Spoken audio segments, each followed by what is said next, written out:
Daawwattoota keenya akkam jirtu? Kun qophii gaachanaati. Qophii gaachana keenya har'aatiin gara lammii kuraatti imalleetti kan jirru. Egaa akkuma argaa jirtanii maanguddoota abbootii gadaa haadha siinqee waliin turtii kan taasisu. Namni haqa isaa barbaacha gaaddisa jalatti kan inni walitti qabamu.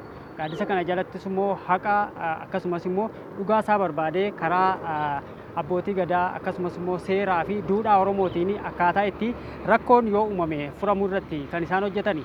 Hanga xumura sagantaa keenyaatti nu faana ta'a.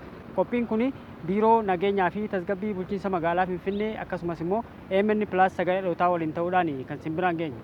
Egaa keessummoota hedduu sinii keessummeessu ilaalaa turre namni rakkatee dhibamee yoo rakkoon itti dhuftee yoo haqni isaa jalaa jallate gara gaaddisa kanaa dhufa. Gaaddisa kanattis immoo dhugaa isaa argatee isaa gammadee waan garaa isaa keessa jiru waan nama hiriyaa isaatti obboleessa isaatti haadha manaa isaatti hin dubbanne isinitti dubbatata. Kun immoo icciitii guddaa ofii dabarsanii kennuudha. Abbaa gadamee waan itti toltan xiqqoorraa nuu kaasa. Oromoon kan itti wal bulchuu jammare oduumanni murtii idileen hin jammaraminiin dura. Oromoon ofumaa isaati gadaa ofiitiin qabee gadaa ofii waggaa 8 walii dabarsaa hamma waggaa 8 uummata isaati tajaajila kennaa hamma waan xinnaadha qabee hamma waan lubbuu durasii araarsa. Egaa waan lubbuu durasii kan araarsu daangaa lafa walitti dabruudhaan jammaree daangaa san immoo nama beeku irra dhaabee oduu humaa baasin daangaa isaatitti deebisee araarsa. Atirree daangaatti dabartee deebi'i daangaa nama kanaatirraa lafa kan nama kanaatitti seera malee dabarte jedhee qaumatti jaarsa ollaa wajjiniin araarsee tokko godhee wal dhungachiisee akka lammata waliin lolle godhe.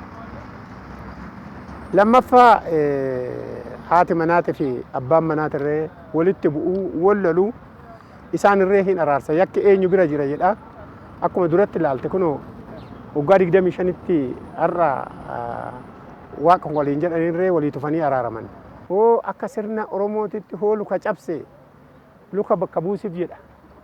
Seerri Oromoo luka bakka buusiif jechuun luka itti hodhii oduu hin taane lukni yoo cabee ani hin hojjenne ta'e bu'aa namaa dhaquutu jira, sargii namaa dhaquutu jira, qonna ofii laallachuutu jira, waa baay'ee waan jiru farda bitiif jedha. Waan ittiin deemu oduma kiisuun oduma jiru deemee farda saniin ooyiruu ofii laallatee bakka garaa ofii dhaqee bu'arree ittiin deemee sargiirree barbaadu ittiin deemee jaarsummaarree deemee oolee akka galu luka isaa takka iif jedha. Luka takka jechuun farda bitiifii jechuudha. Akka seera Oromootitti jechuudha. Dubartoonni rakkoo keessa jiranii gadi baasanii himachuun yeroo itti rakkatanii manuma keessa yeroo itti miidhaman darbee ni mul'ata. Yoo isin bira dhufan immoo egaa waan keessa isaanii rakkoo keessa isaanii waan mana keessatti tarii abbaa manaatiin tarii rakkoo biraatiin saaxilamanii rakkachuu malu. Wantoota isin gara kanatti dhufeen furame jettan jira laata? Wanti addaa gama keenyaanii kun furameera. Kanaan immoo maatiin silaa faca'uu malee qabeenyi silaati faca'uu malee walitti deebi'e jettanii. Sirni gadaa kun immoo akka walii kan dhirsaafniitiin akka walii kan hin eeyyamu. Akka namni safuu jallisee akka sobaan dubbatu hin eeyyamu. Dhugaa irratti hundaa'eet dhugaa sana qabateet uummanni dhugaa sana argachuuf dhufaa jechaadha. Dhirsaafniitiin gizee gargar ba'uu barbaadu. Iddoo kanatti dhufee dhugaa jirtu sana fudhatee nuti immoo kan waggaa danuuyyuu gargar baan walitti finnee walitti araarsinee jechaadha. Ijoolleen sun mataan jaraa hammamiif hammam gammadee haatiif abbaan illee nu araaraman gammachuudhaan jireenya jaraatti fufuu jechaadha. Haatiif abbaan sunis akkamitti gammadu jechaadha. Kanaaf manni murtii illee addaan yoo baase deebisnee kan manni murtii addaan baase sana walitti araarsineerra jechaadha. Qabeenyi jaraa kan ijoollee jaraati addaan bittinnaa'u. Kanaaf inni wal ajjeese sunis gara biraatti akka hin dabarfan gara abbootii gadaatti gara sirna gadaatti baqataa jechaadha. Sana immoo abbootiin gadaa irra taa'anii dhugaa sana baasanii gumaasaa baasanii akka jarri lamuu wallal akka lammata walitti hin deebine akkuma silabbaan gadaa baanan dubbatan waan qalame sanarraallee wanti nyaatamu sun waan sirni gadaa dhugaa sanarratti hundaa'ee tokko taasisu. Deebisaniillee akka wal fuudhan, deebisaniillee akka obbolaa walii ta'an akka sanatti araaramuu jechaadha. Kanaaf iddoo kanatti sobni hin jirtu. Dhugaa sanarratti hundoofneet araarsinee haadha uummanni akkamitti gammadee hin argita. Silaa manni guutee haalli guutee akkamitti irratti hojjetaa jirra jechaadha. Sirna kakuu gaggeeffamutu jira. Sirni kakuu sana immoo egaa namni waan godhe tokko nan godha yoo jedhee boodara rakkootu isa mudata. Sirna kakuu kana namoonni tarii sobaan dhufanii sirna kakuu kana raawwachuu sodaatanii gara araaraa dhiifama gaafachuutti deeman jira. Sirni kakuu sun maal fakkaata? Yeroo baay'ee kakuu hin jajjabeessinu. Maaliifi nuyi safuun nurka jira, alangeen nurka jira, sirnatti nurka jira. Namni otoo hin beekin otoo hin hubatiin kakachuu danda'a. Gaafa kakate immoo gosa isaa badaa, ijoollee isaa ittiin rakkata. Akka sirna gadaattis akka duudhaa abbootii keenyaa fudhanneeti. Kanaaf yeroo hunda amansiisuudhaaf kan yaalu. Akka inni hin kakannee deebi'ee akka itti yaadu, maatiinis akka badu, gosni isaa akka badu waan haqa irra jiru kana yoo ajjeese illee, yoo kaade illee, yoo waa godhe illee, yoo jiraate, wanti dhoowwate yoo jiraate haqa sana baasee akka itti isa gargaaru, uummanni akka itti isa gargaaru gooneet haala sanaan kan gara kakuutti kan deemsifnu. Isa dura fakkeenyaaf dhimma daangaa irrattis, dhimma lamaa irrattis, waa tokko irratti wal lolan nu asirratti murtii kennuu otoo hin ta'iin akka walii gallu kan goonu. Laal waan kanaan kakattu xiyyiitiin hin jira, daaraan hin jira, lafeen hin jira, ableen hin jira, qottoon hin jira, sansalanni hin jira, haadni itti fannifamu hin jira, waa baay'eetu jira. Kanaan kakachuudhaaf deema. Daaraan kun daaraa isa godha, xiyyiitiin kun naa nyaatu jedha, amma abba torbaa jedha. Maal jettu jennaan galleen mari'annee gosa yaamnee gaafa. Galaniit isuma ajjeesee. Hin kakatakaa gosni sunis hin ajjeesne. Isuma ajjeeseedha. Maalirraa kaatee haadha manaatitti galee himata. Nani minna takkana godhee jedha. Yookaan obboleechatti himata. Yookaan hiriyyaatti himata. Dirqama jarri sun hin baasu. Yoo baase hin kakatu dhugumaa yakka hojjete amansiisne manni murtii idilee tirree bilisa jedheeni gumaa kaffallaa jedhikaa gosni isgootaa qaxxalii isgoo jedha farda luugame dubra duudaa baasee qabee duudaa baasee mucaa matadaa guduruu baasee farda luugame qeesii masqaliin ba'ee jaartiin biyyaa baatee isgootaa jedha. Maaliin ajjeesne jedhee dongongora isumatti ajjeesee jennee gaafannaa hin amanaa gumaa kaffalchiisa. Keessattuu gaa sirnoota kana keessatti abbootiin gadaa, jaarsoliin akkasumas namoonni dhageettii qabanii kana keessatti ni hirmaatu. Dirqama abbootiin gadaa yookaan haadholiin siinqee kana keessatti argamanii furmaata namoota kanaa kennuu danda'a. Tarii immoo maaliif hin kaasisaniif bakkeewwan garaagaraatti naannoo Oromiyaa fa'aatti amma manneen murtii aadaa babal'ataniiti kan isaan jiran. Isa kana keessattis immoo abbootiin gadaa, jaarsoliin biyyaa akkaataa dhageettii qabaniini furmaata kennu. Isa kana keessatti hirmaannaan abbootii gadaa fi jaarsolii biyyaa maal fakkaata? Akkamitti yoo itti deemame namootiin rakkatan kun bakka hedduutti furmaata argachuu danda'u? Gaafii gaarii na gaafatte manni murtii aadaatii fi sirni gadaa addaan. Baay'inaan nuyi amma abbootiin gadaa sirna gadaa kana akaakilee abaabilii irraa nutti dabre. 80 akaakayyuu keenya 40 abbaa keenya aadaadhaan duudhaadhaan nutti dabre. Aadaadhaaf duudhaadhaan hoggaa nutti dabru kana nu akkanumatti dim jennee sirna gadaa fudhanne jennee kan deemnu mute. Qumbii nyaanne akka kana. Dursa ofiif nu kaksiisu. Sirna gadaa kana hoggaa fudhannu abbaan gadaa tokko hoo gadaa tokkotti dabarsu akkana ni bulchutti hin bulchitaa. Nama kooti seeran tajaajila kennitaa. Nama koona jalaan daddarbituu. Nama koo maaragiidhaan qabdaa. Akkana ni bulche caalaa naa bulchitaa jedheet hin kaksiisa kan gadaa kennu sun. Hoggaa san immooyyuu ayyaantuun hin dhufa. Ayyaantuun qumbii laataaf. Qumbii laatee qumbii san laatee kakata. Kakatee waan seeneef sirna kanan dabsu. Kan hayyuun taanes, kan abbaa gadaan taanes, kan sirna gadaa nu bannes zimbii akkasumatti ta'an jiru. Manguddoo ta'anis warri ta'an jiru. Nu as keessa manguddoonis jiru, hayyoonnis jiru, abbootiin gadaas jiru, hayyooliin siinqenis jiru. Hayyooliin siinqee dhimma dubartootaan laalu, abbootiin gadaa fi hayyoonni immoo dhimmoota kaan laalu. Haadholiin siinqee sirna keessa darbitee dhufte. niitii rakoon itti qalame safuudhaan kan qumbii ciniinte ta'uu qabdi malee akkuma sila abbootiin gadaa jedhan ulee bitattee gurrattee yoo yaate dhayxee cubbuu hojjettee maqaa uummata Oromootiin nagaduu ta'a jechaadha. Sirna kana balleessaa jechaadha. Jara safuudhaan sirna jaraatiin uummanni itti amanee jedhetu iddoo kana irratti dhufee sirna kana hojjeta abbootii gadaa wajjin taa'ee jechaadha. Akkuma abbootii gadaa haadholiin siinqees qumbii ciniinti jechaadha. Ciniinneeti kan kakannee jechaadha. Kun immoo inatu nachisiisu, hin sobsiisu. Waan ajaa'ibaatti hin argamu. Amaanaa uummata Oromoo kana, amaanaa biyya kanaa galmaanan gaa'etteeti kan qumbii sana ciniintee kakattu jechaadha. Kanaaf jarra akkanaa kun gara fuulduraatti fidaa jirra.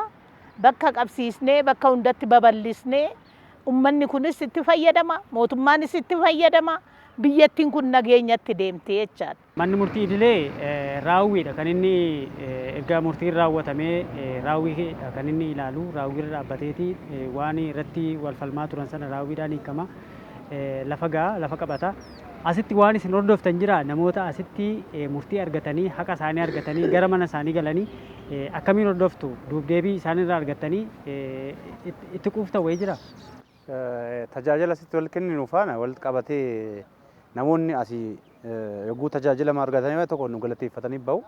Lamaffaa faayila isaanii hin cufna.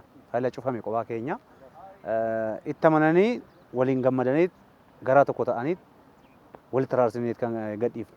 Dhimma lubbuu wal qabatee as bichaa ta'uu hin ta'in mana dirasii hin deemu abbootiin gadaa keenya miseensonni keenya naannoo Finfinnee keessaa ba'anii Shaggar keessa Oromiyaa keessa bakka hunda deemanii seera isaan jedhan sana collee luugamuudhaan qotiyyoo xamaduudhaan haala sana walitti araarsaniitti garaa tokko godhanii deemu jechuudha.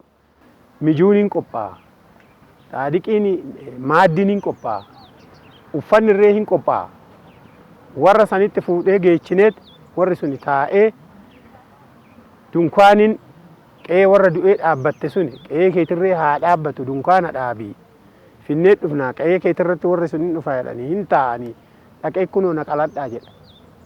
Nan balleeche yakkan hojjedhe ilma keecha nan ajjeese yookaan intala teecha nan ajjeese seera yakkan hojjedhe kunoo na qaladhaa na ajjeeffadhaa siniin jedhe kunoo ta'edha abbaan gadaa gamaa gamanaa walitti ejjetee safuu lallabee seerri dhalate jedhee seerri waaqaa dhalate jedhee seerri lafaa dhalate jedhee seerri malkaa dhalate jedhee seerri tulluu dhalate jedhee seerri abbaa dhalate jedhee seerri haadhaa dhalate jedhee waajaa lallabee waajaa seera sirna gadaa jaan kana lallabeet ablee kennuufi lakki isan qalannu kormatti nu diddiire kormatti si diddiirreedha. Korma san abbaan hoo jiraate abbaatu qala gosa ajjeese santu mataa qabaa mucaa ajjeese santu mataa qabaaf kan jalaa du'e hin qalata dhiiga sarrachaa mana seenu uffata waliin uffatu waliin gaanii uffatu. Abbaan irree uffatee galaa, haati irree uffattee galti, obboleechi irree uffatee galaa, kormi sun irree qalamee waliin nyaatama akkan dursiin jedhe. Kanaaf gaa gosa kana walitti deebiste, gosa tokko gootee araara uumte lammata namni waliin lolu. Waan kun babal'achuu akka qabuu fi immoo deeggarsi gama mootummaatiin wiirtuu kana gargaaruu qabu irratti isheerra nu buustanii. Waggaa 8 hojjenneerra kanaan booddee abbootiin gadaa kun gizee galanu iyyummaatti galu jechaadha. Mootummaan illee ammaan booddee abbootii gadaa dholii siinqee bira dhaabachuun dirqama ta'a jechaadha. Maaliif cimee wanti kun sirni kun bakka hundatti dhaabachuu qaba jechaadha, hojjetamuu qaba. Bakka tokko godina tokko bichaa irratti gahaa miti. Godina 11 gahuu qaba. Kanaaf immoo nuti kantiibaa magaalaallee gaafannee qaba turre babal'achuu qaba. Nama bira gahuudhaaf aadaan kun sirni kun tokko duudhaan Oromoo sana deebisuu keenyatti nama gammachiisa. Dhaloonni illee nurraa barata. Dhugaan illee akka lafa qabattu mootummaaf illee hin gargaara. Abbaa dhimma irraa hir'isa mootummaaf. Kanaaf kun gargaarsa guddaadha waan ta'eef godinaalee 11tti otoo bal'ate kan jedhu sana akkasittiin isa gara fuulduraattis immoo haala sanaan bal'isuudhaaf deemaa jirra. Amma gaa nuti waggaa 8 tajaajillee gara hayyuu gadaatti darbaa deema. Kan nurraa fudhatu immoo gadaan michillees haala kanaan kanatti fufaa deema. Tajaajila kennaa jirrutti maallaqa malee tola tajaajilaa jirra, volontarii tajaajilaa jirra. Uummanni itti gammadaadha. Maallaqa isaan baasu yeroo isaa hin qusata. Kanaaf kan haddasa taasisu yeroo isaan qusata maallaqa isaan baasu haqa isaa argatee gala mana murtii. Galma keenya amma kunoo aduu keessa dhaabata uummanni addaraashni illee hojjetame daraasha sana keessatti boqotee taraadhaan illee akka galee akka tajaajilamu mootummaan otoo nu bukkee dhaabatee silaa hojjetaniiru ammas akka harka nurraan fudhanne adaraa jechuun barbaada. Egaa turtii keenya isin waliin taasifnee fi yeroo keessan qaalii nu kennitanii nu wajjin turtii taasisuu keessaniif guddaa galatoomaa isinii jira. Egaa daawwattoota keenya qophii gaachana keenya ammallee akkuma itti fufetti jira. Qophii keenya kanaanii egaa mee amma immoo warreen asirraati furmaata argatanii yeroo biraatti beellama argatan akkasumas immoo dubbii isaanii fixatanii gara manaatti galan faana turtiidha kan taasifnu. Hanga xumura sagantaa keenyaatti ammallee nu faana ta'an affeerraa keenya nu faana bu'a. Egaa daawwattoota keenyaa kan daawwachaa jirtanii EMN sagalee dhalootaa qophiin immoo qophii gaachanaati. Qophii gaachana keenyaan egaa kunoo maanguddoota gidduutti argamneeti kan jirru. Egaa dhimma waldhabdee waggaa dheeraa booda egaa isaanii yerootti gara mana murtii aadaa dhufanii araara argatanii nutis immoo kunoo isaa waliin turtii taasifnaa dhaloonni kanarraa waan baay'eedha akka kan baratu. Isin egaa asitti isinii araaraaf taa'ee dhimma keessan gara xumurachuutti ga'u isin argine maal irratti haasa'aa turtan meessin? Dur indoo kissii deemna gazzaba keenya kasa akkasna amma gazzaba hin baasun waa tokko hin baasu natsaadhaa dhugaa keenya laalaniit balleechaa keenya laalaniit kan abbaa balleechee ati balleechite ati baddalte kana keeseedhaan keesee san bakka handa'u akkasitti fudhannee tooyi gallee wal keesnee sanii achi araara godhanna amma warra abbaa gadaa kana waaqni haa tolu rabbi isaanii haa tolu erga isaan dhufanii araara bakkuma hundattuu gazzabni hin ba'u natsaa galgilootidha dhugaadhaan deeman dabaan hin deeman ammallee bakka dhugaa isaan oolchee haa bulchu. Turtii waggaa dheeraadha kan isinii adda baatanii turtanii. Kana keessatti immoo karaa mana murtii aadaa kanaa, karaa duudhaa ganamaa, karaa safuu, karaa waan keessa jiraatanii, waan aadaa ofii, waan safuu, waan uummata ofii keessatti mana murtii gurguddaa deemuurra karaa kana dhufanii furmaata argachuun akkamitti ilaaltu? Ilaalanii das nama jedha amma dhugaadha baran qabu. Anuun beeku irraanfadhe bara dhugaadhaan na barbaadanii amma dhugaan kuni garamitti nu ergani asitti nu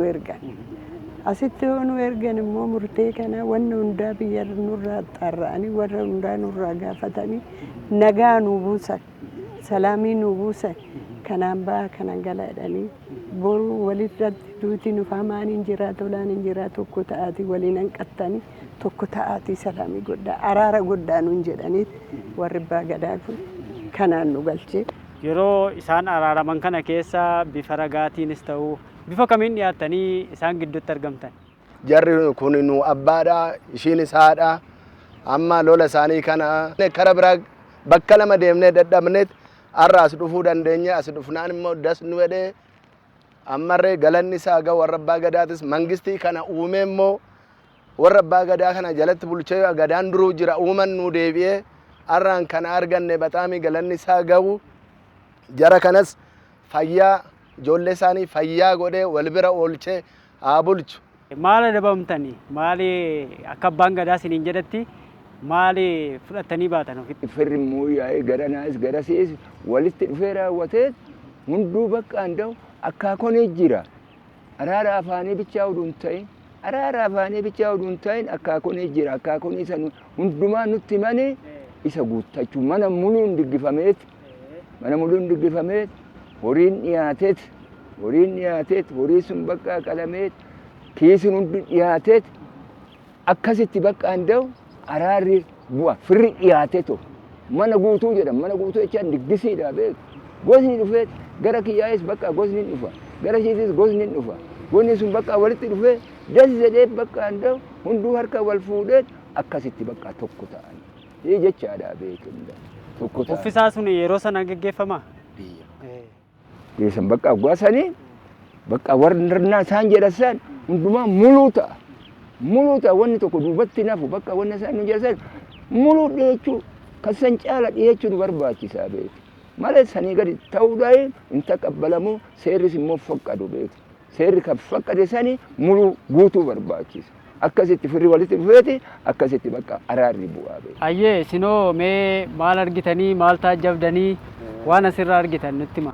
Dhugaa waaqaa san dura jalaa fixadhaati. Dhugaa waaqaa sunoo jalaa dhume. Kiisii kana horii ejjetaa uffata muluu gosa wajjiniin akka kiistu horii ejjetaa wajjiniin mana muluu akka kiistu jedhaniini har'a beetasaba oduu qabanuu addaan ba'anii idimee amma kanaatitti immoo walitti deebi'anii nagaa godhachuun qulqullaa'uun kan rabbiiti. Baxxaaminan galatoomaa dasna jedhaan jedha. Galatoomaa ulfaadhaa isinillee qe'ee nagaatti galaa araarri keessan araara dhugaa haa ta'u. Egaa ulfaadhaa dhaloonni isinirraa waan baay'ee barata. Namni waggaa baay'eedhaa fi adda turee maatii facaasee jireenya facaasee gaafa gara tokkotti dhufuu immoo waan guddaadha. Galatooma ulfaadhaa qe'ee nagaatti galaa isiniin jenna. Nagaa ta'a isin nagaa ta'a.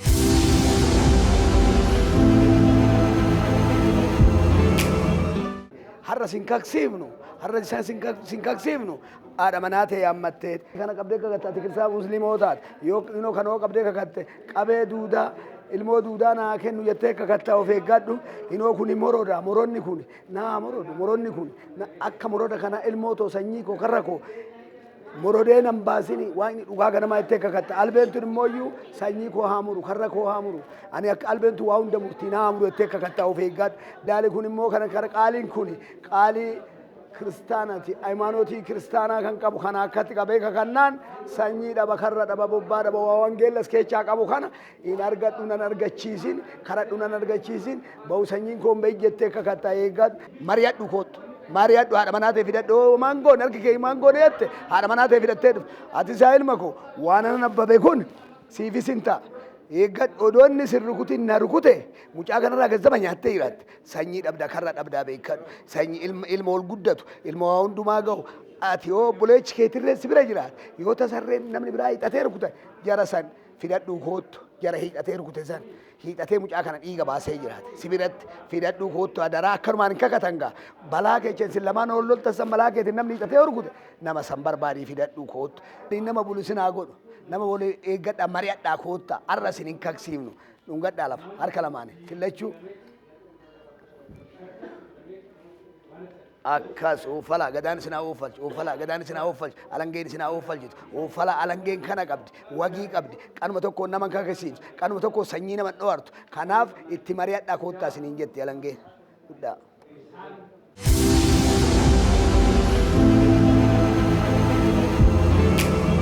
Qulqulleetti gaafa jennu ragaa ani mana murtiitti dhiyeeffadheeni falmina ani mana murtiitti taasiseeni aga dhaddacha jibbaataatti manneen murtii sadarkaan jiran aga dhaddacha jibbaataa federaalaatti dhimmoonni furmaata argatanii haa ta'u malee an dhugaan qabaa. Kanaaf akkaataan itti mana murtii idilee fuulduratti himannaa isaa dhiyeeffatee galmee xumursiisee qabeenya falmiif sababa ta'e raawwiitti sadarkaa raawwiirra ga'ee of harkatti hin galche kun iyyuu sirrii miti waan ta'eef yoo sirriidha jedhee dhiyaatee shanacha fuulduratti naaf haa kakatu gosa isaa maatii isaa miiltoo isaa qabate qulqulleettiidhaa fi simbiratti naaf haa kakatu himannaa miti kun argite himannaa otoo hin taane naaf haa qulqullaa'u haqan qaba ture haqa kiyya falmii idileetiin karaa idilee mana murtiitiin ragaawwan garaagaraa sobaan irratti qindeessuudhaan karaa garaagaraatiin qindeessuudhaan mirga kun dhabsiiseera garuu aadaa fi safuu duudhaa uummata Oromoo gabbataa ta'e kanaan dhimmi kiyya furmaataan argachuu qaba waan ta'eef karaa kanaan furmaata argateera. Uummanni Oromoo naannoo magaalaa Finfinnee jiru sabaaf sablammoonni naannoo magaalaa Finfinnee jiran baay'eetu itti fayyadamaati kan jiran. Abbootiin gadaa kun uummata Oromoo qofa miti kan isaan tajaajilaa jiran. Araara kan wal bade kan itti araaramu kan walii galu maatiin adda ba'e kan itti ijaaramu gumaan namni wal ajjeese lubbuu baasellee kan gumaa walii itti baasu sirna guddaadha kan isaan geggeessaa jiran torbee keessaa guyyaa sadiidha kan isaan geggeessanii akkuma manni murtii idilee beellama dhaddachaa kennu isaanillee beellama namootaaf kennanii namoota hedduudha lakkoofsaan akkuma isin argitan. Asii abbootii gadaa bira dhugaa barbaadu dhufe dhugaas garuu argachuuf hin jira. Kanaaf beellama nu beellamanii aduu beellamaa dhufnee dhugaa fudhachuu wayii dhugaa kennuudhaaf qophii ta'ee jira. Kakuu gaafa jennu kakuunis sirna mataasaa danda'e qaba. Kakuu gaafa jennu namni mana murtii aadaatti dhiyaatee kan kakatu kana gooteettaa hin goone. Kanaaf kottuu kakadhu miti. Hin gaafatama. Sirnaa fi aadaa duudhaa uummata Oromoo keessatti gaafatama. Horiin namaa nama faana gallaan nama balleessaa, haqa namaa balleessaa, dhala namaa balleessaa. Keetiin buli, keetiin guddadhu. Yaadama jedhu keessatti uummanni Oromoo dhimma ilaalaa ture waan ta'eef isa kana keessatti atis deebiiti aadaa fi safuu duudhaa uummata Oromoo keessatti haqa kee qofaan buluu akka dandeessuu fi kanaaf gaaffiin kun siif dhiyaate kana sirriitti hubadhu maal jetta waan himatamte kana irratti yoo inni mormata ta'e egaa ergaatiin mormatte ta'e maatii kee luka kee lammii kee gosa kee qabadhu dhiyaadhuuti gaafsan isaan keessatti haala sirna kakuus siifis lammii keetiifis luka keetiifis erga ibsinee booda sanaan boodadha kanatti kakattuu jedhama. Bakka dhugaa baasuudhaaf namni dhugaa hin qabne isa qabeen kakatu dhugaa sobaan maal jedhee isa qabee kakatare. Mana murtii idilee irraa wanti adda isa godhutu jira. Fakkeenya mana murtii idileetti namni lama yoo walii himate namni ragaa qabu injifataadha. Ragaan dhugaasa ta'u sobas namni lama dhaqee yoo sadii yoo dhaqee ragaa bahee dubbate wanti sun namicha ragaan bahameef sanaaf mirkanaa'aaf jechuudha. Asitti wanta akkasii hin jiru. Asitti dhugaa qofatu injifata.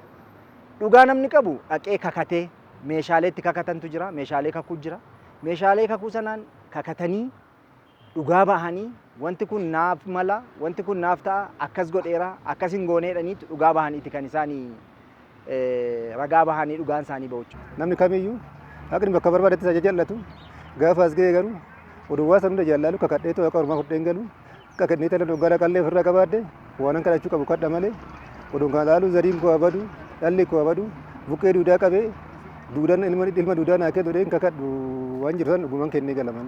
Iddoo abbaa gadaattis anatu hojjetaa asittis anatu hojjetaa yaadama jedhuun yoo ta'e namoota muraasa ta'e harkatti galti haqni uummata Oromoodha. Kanaaf kutaa magaalaa aanaa akkasii yoo jedhame aanaa san keessa yoo xiqqaate nama waggaa lama ol jiraatee jedha. Waraqaa eenyummaa fudhachuudhaan nama waggaa lama ol jiraatee. Aadaa fi safuu duudhaa uummata naannoo sanaa guutummaatti kan beeku ta'uu qabaa jedha qajeelfama. Wanti akkasii kanaan dabalame yoo kan hojjetamu ta'ee fi sabaaf sallammiin asitti furmaata argachaa jiran kun naannoo aanaa isaaniitti yoo furmaata argatan gaariidha. Abbootii gadaa kana wajjin hojii gurguddaadha kan hojjechaa jiru. Akka kutaa magaalaa Lammii Kuraatti waajjirri nageenyaa jara kana wajjin kallattiidhaan hojjeta. Deeggarsa kallattiidhaan deeggarsa goonaaf jechuudha. Deeggarsa ogummaa goonaa fi nageenya keessatti akka isaan hirmaatanii isaan immoo nageenya keessatti akka nuti immoo hojii isaanii keessatti hirmaannu isaanii nu affeeru nu isaan affeerra.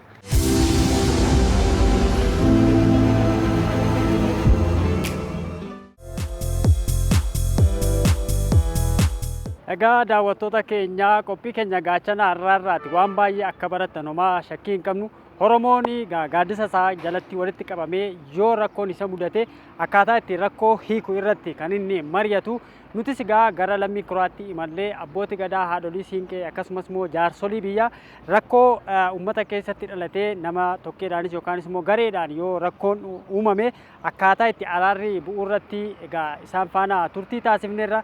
Qophii keenyarraati waan baay'ee akka barattan homaa shakkii hin qabnu. Qophiin keenya kuni biiroo nageenyaa fi tasgabbii bulchiinsa magaalaa Finfinnee fi AMN Plus sagalee dhalootaa waliin ta'uudhaan kan simbiraan gaate turre qophii keenya xumurreerra. Yeroo biraa sagantaa biraatti walitti deebina.